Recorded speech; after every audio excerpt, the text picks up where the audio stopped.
할렐루야, 9월 3일 복된 새날을 맞이했습니다. 오늘도 예배하며 나아가는 미아동교회 모든 성도님들에게 하나님이 주시는 은혜와 평강이 가득하기를 바랍니다. 다 함께 찬송가 430장 찬양하겠습니다.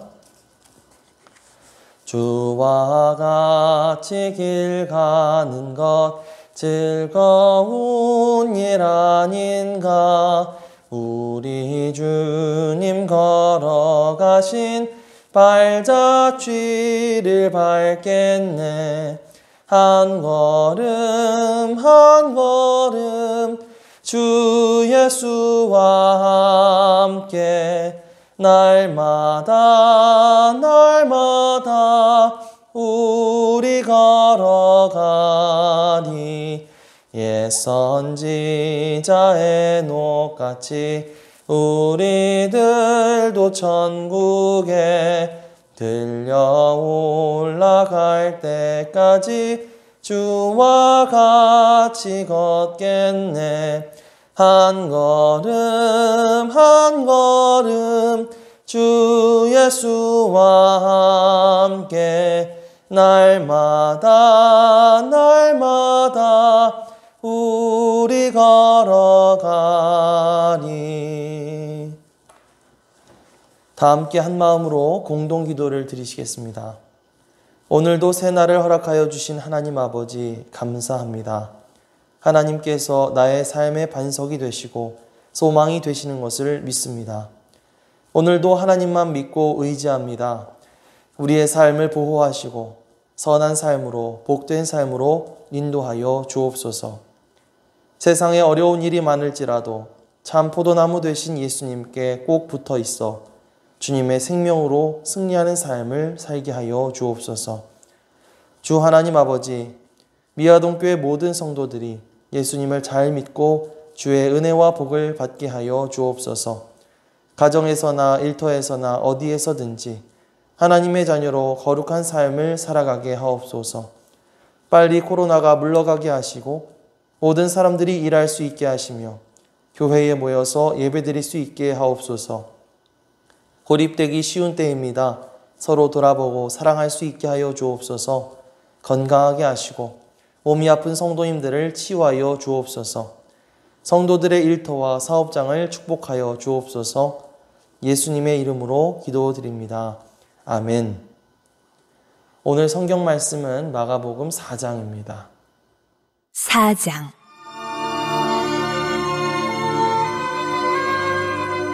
예수께서 다시 바닷가에서 가르치시니 큰 무리가 모여들거늘 예수께서 바다에 떠있는 배에 올라앉으시고 온 무리는 바닷가 육지에 있더라. 이에 예수께서 여러 가지를 비유로 가르치시니 그 가르치시는 중에 그들에게 이르시되 들으라. 씨를 뿌리는 자가 뿌리러 나가서 뿌릴새 더러는 길가에 떨어짐에 새들이 와서 먹어버렸고 더러는 흙이 얕은 돌밭에 떨어짐에 흙이 깊지 아니하므로 곧 싹이 나오나 해가 돋은 후에 타서 뿌리가 없으므로 말랐고 더러는 가시떨기에 떨어짐에 가시가 자라 기운을 막음으로 결실하지 못하였고 더러는 좋은 땅에 떨어짐에 자라 무성하여 결실하였으니 30배나 60배나 100배가 되었느니라 하시고 또 이르시되 들을 귀 있는 자는 들으라 하시니라.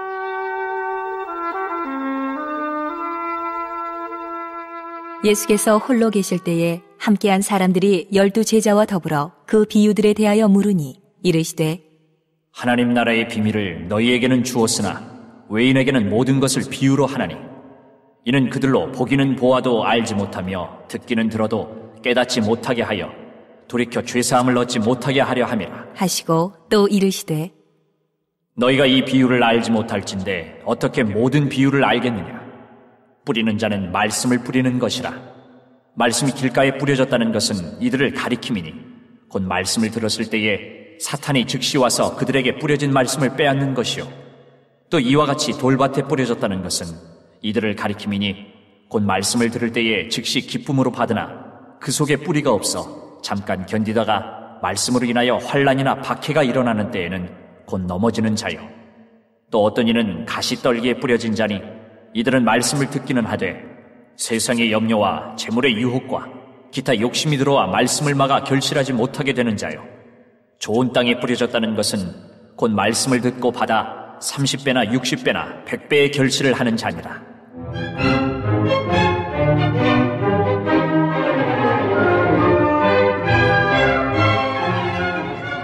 또 그들에게 이르시되 사람이 등불을 가져오는 것은 말 아래에나 평상 아래에 두려 함이냐 등경 위에 두려 함이 아니냐.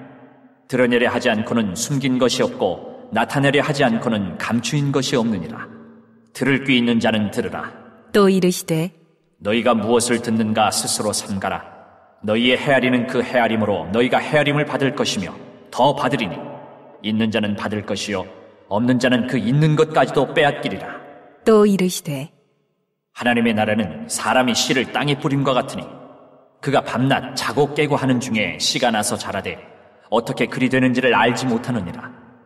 땅이 스스로 열매를 맺되 처음에는 싹이요 다음에는 이삭이요 그 다음에는 이삭의 충실한 곡식이라. 열매가 익으면 곧 낫을 대나니 이는 추수 때가 이르렀음이라.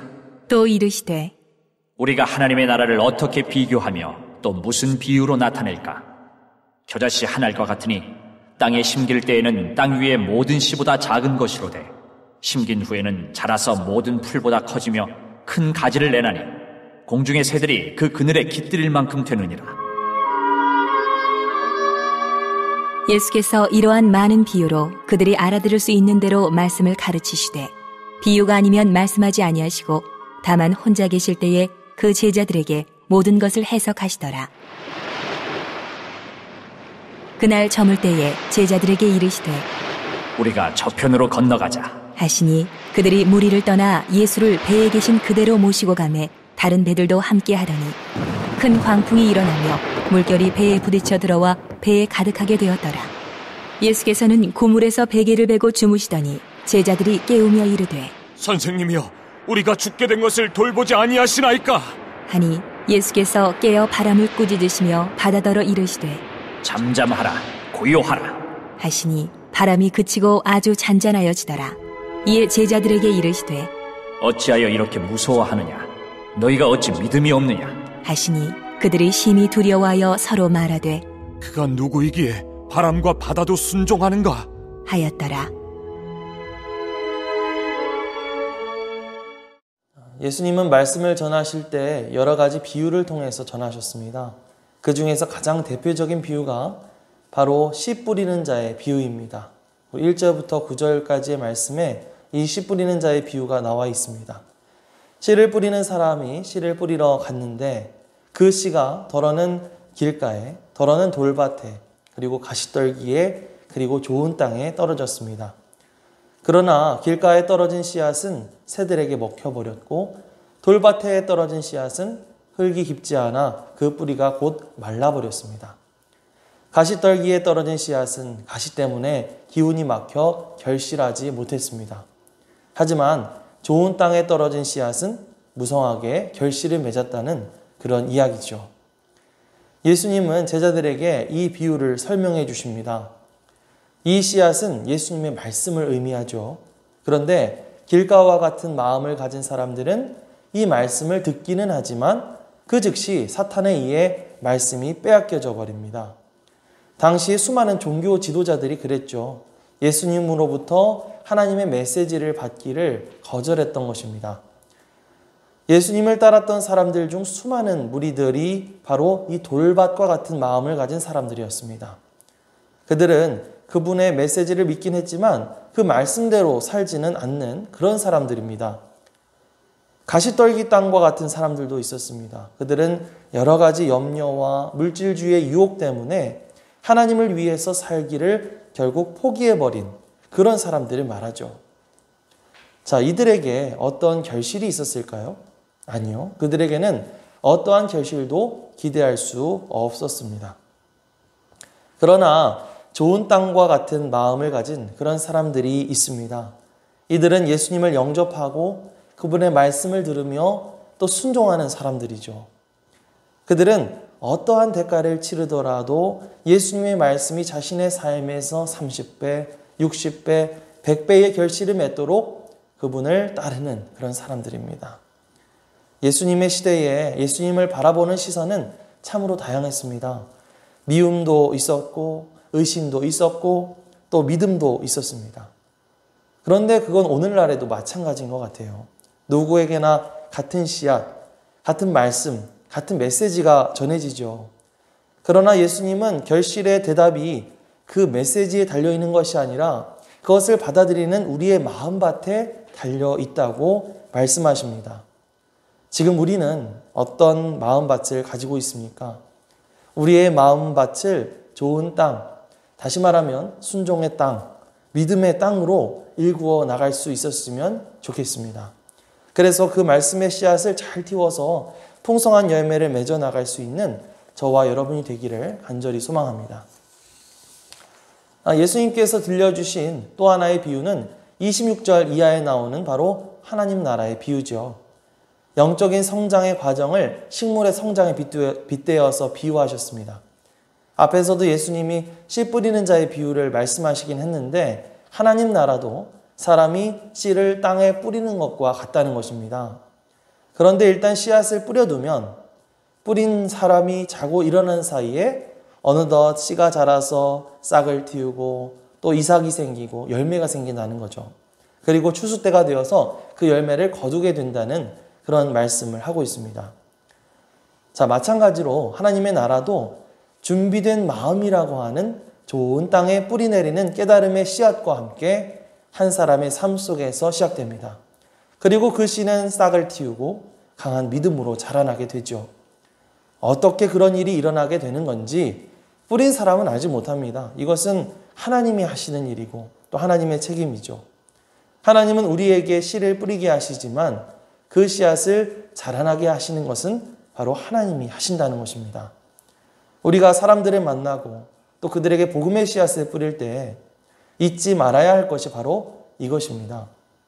우리가 성실하게 사람들한테 복음을 전하고 또 하나님 나라를 전해야 하지만 한편으로 그것을 잘하게 하시는 분, 그분이 바로 하나님임을 믿고 신뢰하며 기도하는 것 말이죠.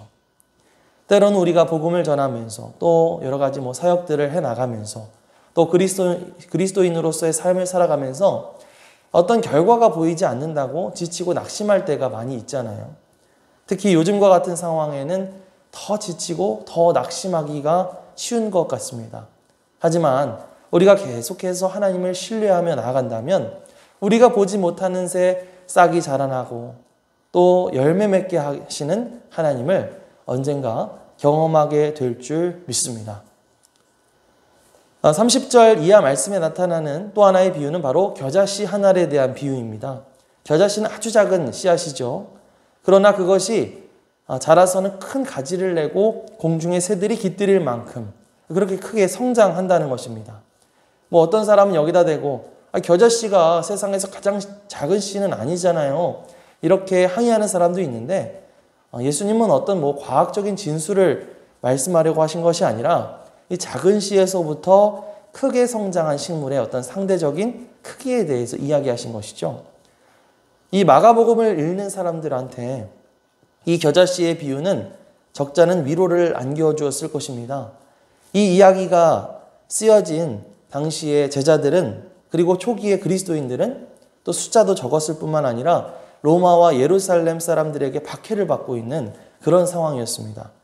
그리고 작고 보잘것없는 자신과 자신들의 사역 그리고 교회를 저 큰 로마 제국의 권력과 그 규모에 비교하면서 주눅들어 있었을지도 모릅니다.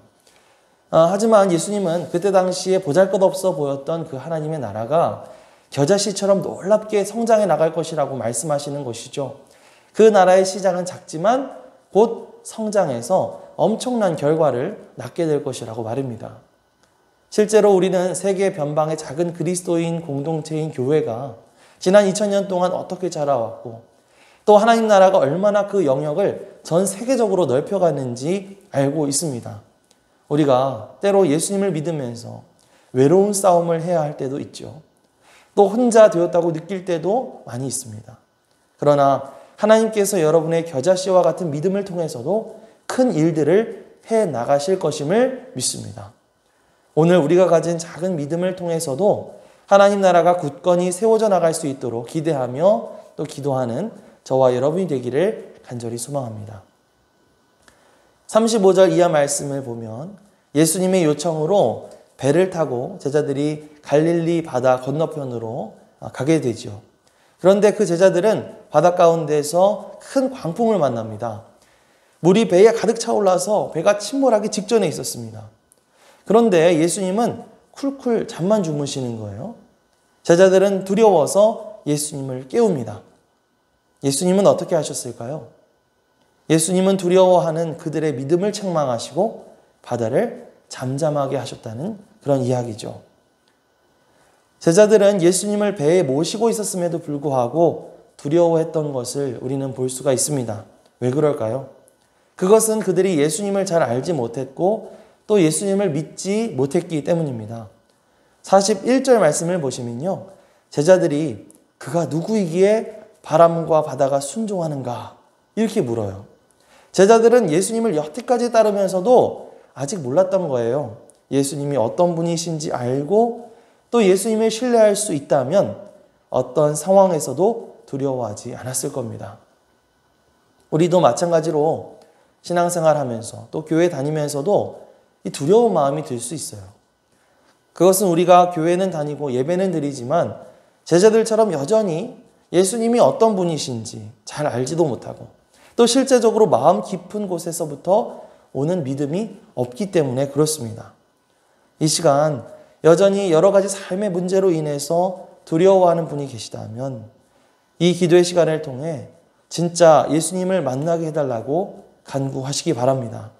그분의 도우심으로 인해서 우리의 삶의 모든 문제를 해결받고 또 우리가 가진 두려움들을 이겨내어서 담대한 마음으로 오늘 하루를 살아갈 수 있는 그런 저와 여러분이 되시기를 간절히 소망합니다. 아멘. 우리 함께 합심해서 기도하겠습니다.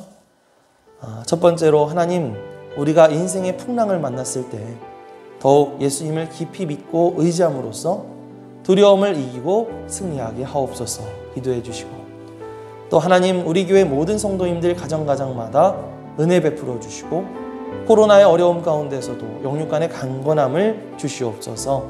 생업을 축복하시고 몸이 아픈 성도님들을 치유하시고 회복되게 하옵소서. 세 번째로 빨리 코로나가 물러가고 교회에 모여서 예배드리고 직장과 학교에 나아가고 회사와 공장, 기업, 가게들이 잘 되게 하여 주옵소서. 기도해 주셨으면 좋겠습니다. 함께 이 시간 합심해서 기도하겠습니다. 할렐루야. 사랑하는 이가 풍성하신 아버지 하나님 고맙습니다. 이 새벽에도 우리가 이 영상을 통해서 온라인으로 하나님 앞에 예배를 드리며 하나님의 말씀을 듣고 깨닫는 시간 주심에 감사를 드립니다. 오늘 말씀을 통해서 하나님 나라에 대한 여러 가지 비유를 살펴보고 또한 아버지 하나님 제자들이 풍랑한 가운데서 아버지 하나님 두려움을 떨 때에 예수님께서 그 모든 것을 잔잔케 하시는 그 놀라운 역사를 다시 한번 짚어보게 되었습니다. 주여, 아버지 하나님 우리가 예수님을 믿는다고 말하면서도 우리 안에 진정한 믿음이 없었음을 회개합니다. 주여, 우리가 인생의 여러 가지 풍랑을 만나고 어려움들을 겪을 때에 그럴 때 우리 안에 계신 예수님, 그 예수님을 더욱더 간절히 찾으며 깊이 믿고 의지함으로 우리에게 다가오는 여러 가지 두려움들을 이기고 승리하는 인생을 살아갈 수 있도록 주께서 인도하여 주시옵소서.